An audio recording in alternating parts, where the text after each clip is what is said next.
Well, hello lads, I welcome you all to a new video. Today we are continuing off in our Shattered Time Rewind series. Playthrough, yeah. So yeah, let's get right into it. Don't you want to help Nat? Nat? Why are you so obsessed with her? Ignoring that? Anyway, you just put your left arm in the silver... I cannot speak, Jesus Christ. In the silver bracelet and your right arm in the gold one. Then all you have to do is say the magic words and everything will make sense. And those magic words would be, you're going to simply say, Terankos, I've come to bargain, 8 times as you hold out your arms with the bracelets. You're not going to leave me alone unless I do this, right? Good grief. I'll have a drink to that.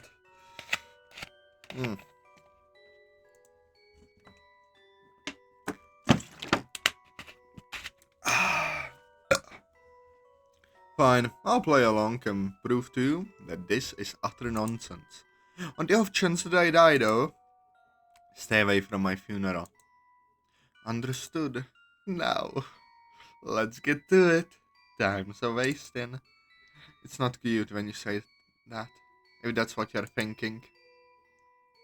Amy holds out the bracelets one more time, looking at me expectantly. I groan as I slide my arms into the respective bracelets. She takes a few steps back as I hold both of my arms out straight. I can't believe I'm going to do this. Why am I? It's because I feel bad for her, seeing as she lost a friend, who she is oddly obsessed with. Apparently, June 4th is her birthday as well. That must feel like a serious kick in the teeth. Guess I pity her, in a way. Well, probably best that I don't think about it. Terankos, I've come to bargain. Nothing happened. 8 times, right? Terankos, I've come to bargain. Terankos, I've come to bargain. Terankos, I've come to bargain. I'm halfway there. Terankos, I've come to bargain. Terankos, I've come to bargain. Terankos, I've come to bargain. Last one. Terankos, I've come to bargain. That's all 8 times. Just as I'm about to call out Amy for being too obsessed with creepy occult stuff, I feel the bracelets constrict and bind my arms together. What the hell is going on here? I look over at Amy, who giggles devilishly to herself. And tally-ho, and away you go. Why, you little... I feel as though my arms and legs are being grabbed and stretched out over a long distance. The sensation is overwhelming. As my consciousness begins to fade, I take a look back at Amy, who has a sinister smile on her face. That demented little bitch. As I fade away, my mind suddenly drifts to Natsuki. Why though? Why am I thinking about her now? I mean, it all sounds so damn crazy, but... She can be saved? By me of all people? But out of everyone in the world, why me though? How many times has it been now?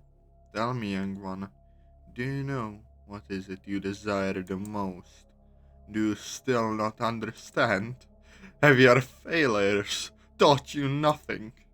Pitiful, insane, pathetic. Fate is called as such as it cannot be changed, nor can it be reversed. It can only but be accepted. Can you truly defeat fate and deny it, though? No matter how many times you try to turn the hands of fate, you will always arrive at the same result. You couldn't live with your own failure. Now look at where it has brought you. Right back to me. Okay, Thanos. Who is this? What is he saying? Like, what was that Diavolo speech for one? And then a bloody Thanos speech into it. What is he saying? Whoever this is, I've never met him before. What's he talking about? Curious. We have met so many times, and yet you do not remember me. I'm wounded. Then again, I suppose it is only natural. Clearly I have not learned anything across each attempt you've made. If you fail to understand this process after having gone through it so many times, then feel free to continue with your fruitless struggle. You have learned nothing, and as such, you are doomed to fall into darkness as you repeat this time period. When you awake, you will be at your destination. May you make the correct choice this time. Interesting. So wait, Atazoth been in a loop for a while? June 3rd, 2019. A day back. Oh, bloody hell, I'm cold. Whew, shivering. And this is a nice BG. Well, what? What just happened? I wake up to find myself lying on the ground. I sit up just to see that I'm right outside of a house I've never seen before. Where the hell am I? Did a crazy ritual actually work? Who lives here? As I get to my feet, a calming night breeze wraps itself around me. A gentle, shining moon greets me as I look up into the sky.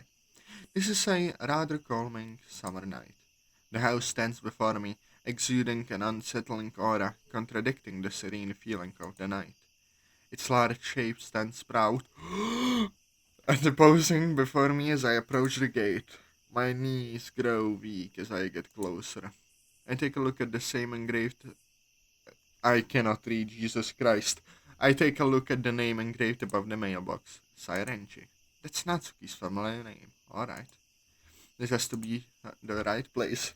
Damn, in this timeline, Natsuki's family looks to be loaded. I place my head against the gate, causing it to creak open with just my touch. I pull my hand back.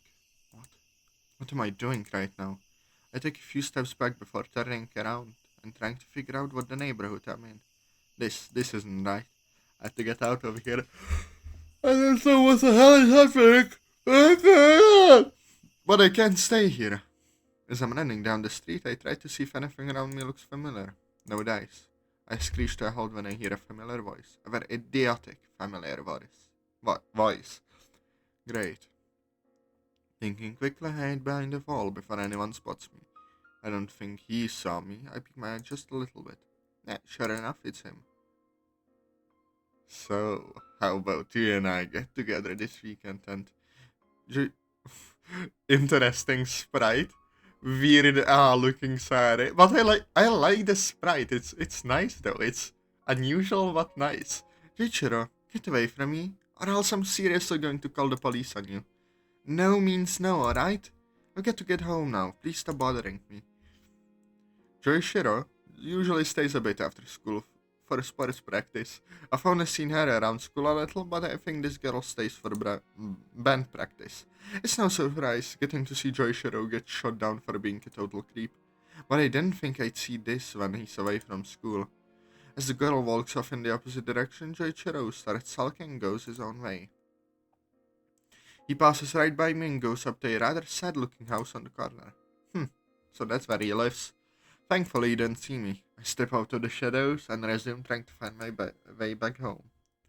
It's not long after I find myself in familiar territory. Yes, this is my neighborhood. I spot my house and make my way over. My mom should be asleep right about now, so I'm going to have to sneak in there quietly. I fish out the house keys from my pocket and quietly unlock the door. Then I gently open the door. No! And step foot inside. I don't sneak out too often, but sort of got the hang of it enough so mom would know. Not exactly something I'm proud of, but whatever. I'd rather not have to explain to her what I was doing because I don't even know myself. Yeah, I just woke up at this random girl's house because I got told by some redhead chick to save her. And I'm having trouble believing it. Well, I'm not going to worry about it now. I change and get ready for bed. Hopefully I can put this strange experience out of my mind, but for now, yawn. It's best I don't worry about that.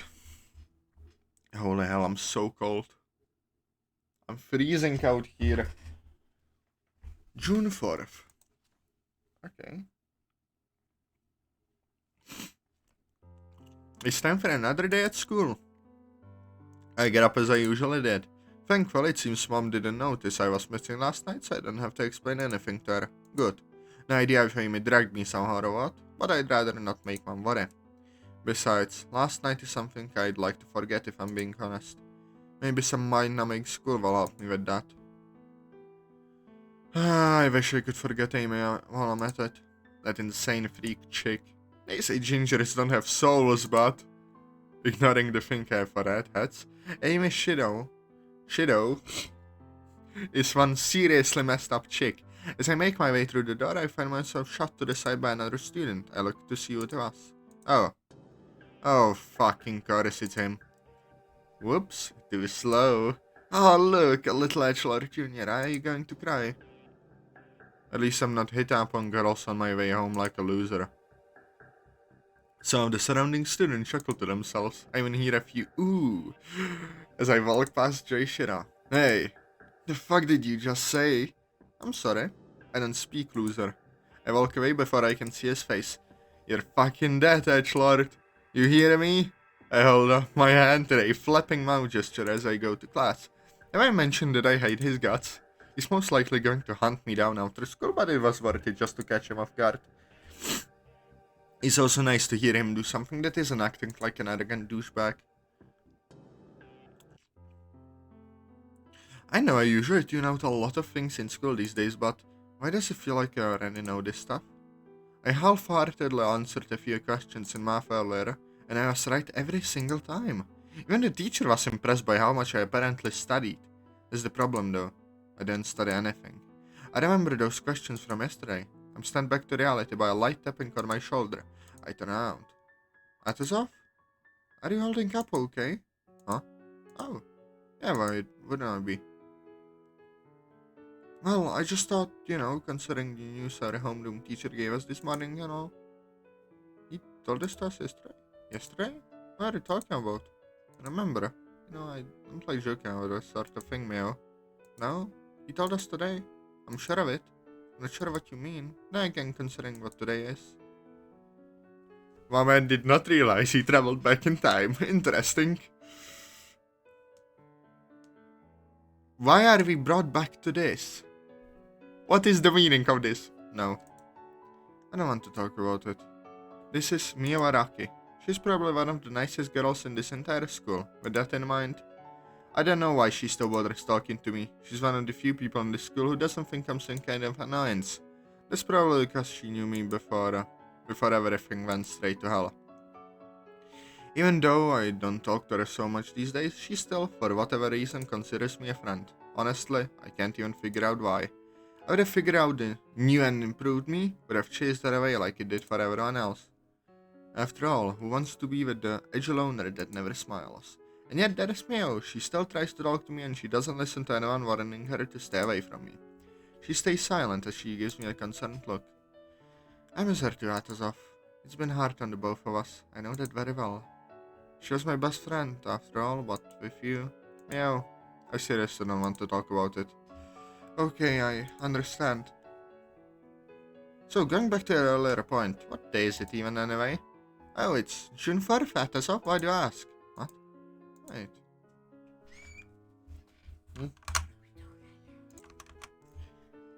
It's impossible. I take out my phone and check the date. Sure enough, she's right. What the hell? Why didn't I bother looking before? Oh, that's right. I didn't think time would reset on me like that. Atazoth, you look so pale all of a sudden. Do you need... No, I don't. This doesn't make any sense. Yesterday was the 4th, right? I even remember when Amy said it was her birthday. So why? I'm unable to think any further as the bell rings and signals lunchtime. Meet me during lunch. I'm worried about you. Before I can refuse her, she gets up and walks towards the door. Just as the wild stampede of hungry animals called, students knock her out of the way. Mia lets out a yelp as she nearly falls on her rear. Hey! Atazoth. No, I'm fine. And if I don't talk to her much anymore, that doesn't mean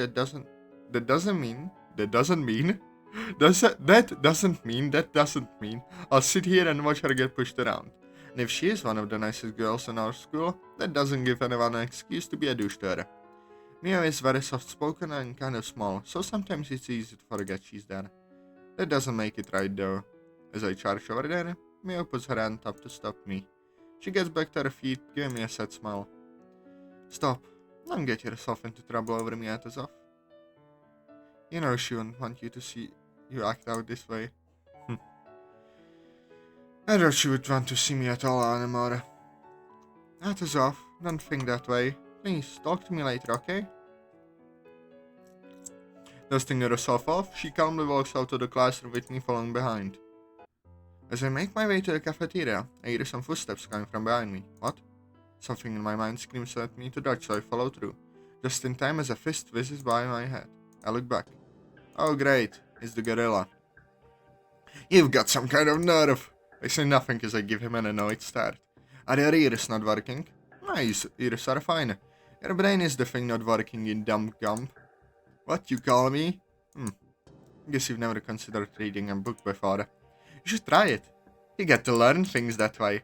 And again, maybe that little brain of yours can't handle so much information.